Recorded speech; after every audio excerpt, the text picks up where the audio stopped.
This is your underlying energy. And I feel like this week, what you're being urged to look at is, I think, not even urged, I think you will, that's what happens, is it's over. Whatever happened, it's over. It's finished. It's gone. It's done. Have a look at him. Like usually, traditionally, the 10 of Swords is that person that's lying in the dirt with 10 swords in their back, right? This guy doesn't. He doesn't have 10 swords in his back. They're out. But they're kind of floating around him. So is it the ghost of past, misdeeds and the bad things that happen, betrayals, deception, whatever? Because this is the aftermath. I don't see it in the 10 of Swords. I don't see it happening. I don't see, this is not where it is. This is dealing with the afterwards. The bullshit has already happened. This is dealing with it afterwards. And is it the memories of what happened? Is it, the thoughts, the fears that you have around, oh God, what the hell happened? How did that happen to me? That kind of energy. Now, the reason I kind of go into that more with when I use this deck is have a look at him. He's got these bindings around his wrist, right? Except they're not tight, like they're loose, they're hanging. He's holding his hands together. They're not tied together. He's holding his hands together. So it's like he's bound. His hands are tied, right? By what has happened already. But he's free. Then hands aren't actually bound together. Someone might have cut him loose. He might have cut himself loose. But he's still trapped there in the memory of what happened. But don't worry. Everything else is. So I get the sense that this is about you. I don't know if I want to go forward. I don't know. Everything went to pot last time. But have a look at this. You have the Six of Cups coming up here as the Six of Cups is the heart of the reading. That's the focus. That's what we're dealing with or what we want to head towards with the Six of Cups coming up here. So the 10 of Swords is saying the worst is over.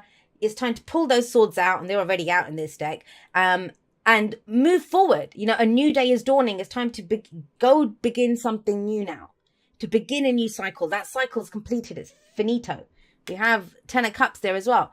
However, with the Six of Cups coming up here, that's your goal first. Six of Cups is nostalgia. It's looking back. I get the sense that some of you, and please don't shoot the messenger, something that you can either focus on the shit that happened or you can focus on happier times, happier memories. Before everything went to crap, it was happy. It was good. Six of Cups is, it's before, I would see it as before the loss of innocence. It's childhood, right? When we are the most innocent. Our emotions are innocent. It's like childlike joy. Now, what some of you are doing is the combination of this is looking back and thinking, well, the happiest days are in my past. I'm never going to be that happy again. It's not going to come in again. Others of you you can use this to manifest a beautiful future. I mean, these are beautiful memories of the past, right? But what you're doing with that is, you can use that, get in that vibration to create even happier memories in the future memories, right? If that makes sense to you.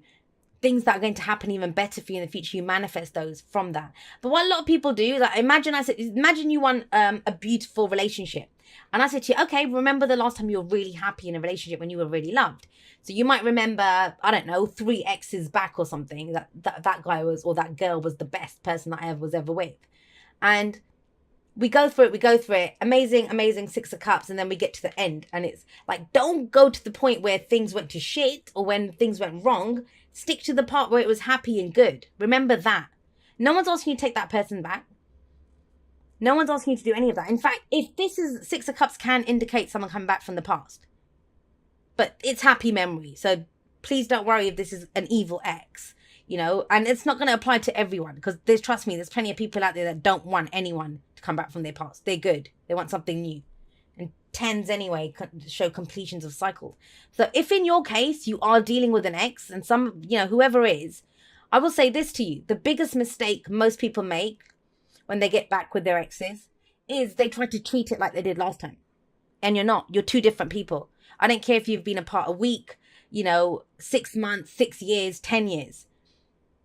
That time apart and the fact that you guys went through this to be apart, it changed both of you. So get to know who the new yous are. Because if you tried to do what you did before, you'll just end up with the same result. So that's my advice to anyone looking to get back with anyone out there. That's the advice I always give. But like I said, that's not going to apply to everyone. But a lot of you, I feel like, and it's strange because everyone seems to be getting this kind of message. It's about starting something new. It's about going forward and doing something new. And this is the third spread, the third reading that I'm doing in this batch. And all three of them have had a court card that comes up in the future. So that's interesting to me. Very much about who we're becoming, who we want to be, how we're going forward. And for you, there is this push-pull of something shit happened, but then there was something good. And it's like how to make the two work. You've been doing this for a while. We have the Hermit coming up as the past, the foundation, right? Last week, last month, last year, doesn't matter. The card for Virgo. Now, what the Hermit can show is where we look within. Like you might have retreated, you might have gone within. You've been trying to figure something out. How do I feel about this? What do I want about this? Soul searching, right? Hermit is a very spiritual card. But the answers always lie within him, not where he goes. Like there's not really anything around him here. That he holds the lantern. Usually there's a star in the lantern, not on this deck. But, you know, the answers lie within him. And he has the power to change the situation. And I know it kind of seems quite negative with the Ten of Swords. But I'm going to repeat. That's already happened. This is the aftermath. You're trying to figure out where you go from here. Where do we go from here? Do you know, Sunners, I mean, I'll give you an example of what I mean by the energy I'm trying to explain to you. Not the situation, but the energy. Imagine you and your best friend, you have the most shittiest argument ever. Like you just have the worst argument in the world. And you're still friends, like you meet, but the next time you meet up, you remember you've been friends and that person's been there through thick and thin and you love each other and it's all great. But there was still that argument. And that's what the Ten of Swords is. So the atmosphere is still there. You're still friends. But it's trying to figure out, well, how do we get past this? How do we get past this thing that happened? And so that could have been where you spent time alone. You were figuring out, well, this is not my friend or that, you know, whatever. But where does it go from here? You now have a clear idea of what your happily ever after looks like. All that soul searching, all that looking within, all that trying to figure out what you want to do. Ten of Cups, have a look. Even the bloody cat looks blissed out lying there, right? And they're cuddling up, doing their kind of Netflix and chill thing in front of the fireplace. And this is whatever. Each of us has our own idea of what it is. But this is our happily ever after. When we're truly content, what our heart truly desires. The Nine of Cups, yeah, that's the heart's desire card. But I always feel with the Nine of Cups, I think it's what we want. The Nine of Cups is actually a very selfish energy. And like, nothing wrong with being selfish. I think we should all go for our dreams and stuff. Selfish is a much maligned word, right? But think about it. It's what we want. Nine of Cups is what we want. This is where we get what we need. And it's always about sharing it with other people. The family, the group of friends, the reunion, whatever it is with the Ten of Cups there. So I do, I mean, that thing that I gave about the example about the friend, there might have been an argument, and this is about clearing that up. But this looks good. There's an opportunity to make amends. There's an opportunity to be a group again. There's an opportunity. It might not even be you. It might be somebody else has. You know, childhood friends, in the family, something's happened. There is an opportunity for things to come together. With one difference. Which didn't happen before. You have had that loss of innocence. Whatever happened, this could be anything. It's so broad, the energies. But whatever did happen with that Ten of Swords, it's made you the Queen of Swords. Now, that's not a bad thing. She's gone through just about every difficult thing that you can imagine. You know, they call her the divorce queen, the heartbreak queen, the widow queen. She's gone through everything. She's seen it all. She lost her innocence, you know. But she remembers everything. And out of that, whatever she's been through, it's given her knowledge. She's turned all of that experience into knowledge. Now she knows who she is. Now she knows what her truth is. Now she's going to not do anything less than speak her truth. And you better not bring her any bullshit, because she will only expect the truth from you. She can come across as rather stern, very logical. She can come across a little cold, actually. But, if you're dealing with someone like this, and it is a bloody general reading, so let's, it can go both ways. I want you to understand, because the message is always for the person who's watching, right? And there's this need to understand that if you're dealing with someone, or even if you're coming across like that, as someone who's kind of cold, who, very logical, they're willing to support you and help you, but they just don't, they have that kind of, there's a bit of a detachment from the emotional side. That's why, though. Because they went through something. This person has gone through something. But they will speak the truth. They're not going to lie to you.